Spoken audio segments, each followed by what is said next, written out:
Quand ils ont commencé à fermer tous les sites, on a dit que c'était quand même du sérieux.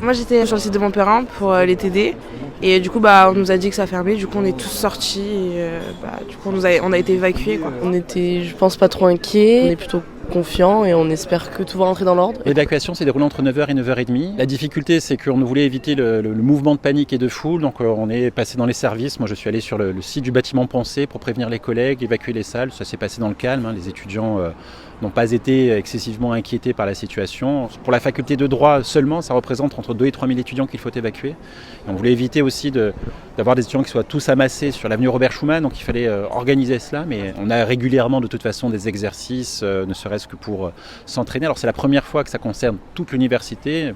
En général, on fait un bâtiment, un site. Là, c'est l'ensemble des sites. Donc, c'était plus compliqué à organiser, mais ça s'est quand même assez bien passé. Il faut prendre cette question au sérieux puisque on ne prend aucun risque avec la sécurité des étudiants. On sait là que dans le contexte actuel, il y a beaucoup d'alertes qui sont de mauvaise plaisanterie et on voit les conséquences que ça peut avoir pour le fonctionnement d'un établissement comme Aix-Marseille Université.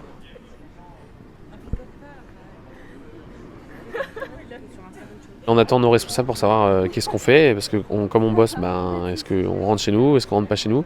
Et la plupart, on a nos voitures dans l'enceinte, donc il faut qu'on attende les voitures. Il y a des collègues qui ont leurs affaires dans la bibliothèque, ils ne peuvent pas rentrer chez eux. On nous a dit qu'il fallait attendre que les démineurs fassent leur travail pour qu'on puisse rentrer à la bibliothèque récupérer les affaires. Mais on n'a pas d'autres informations, on ne sait pas combien de temps ça va durer.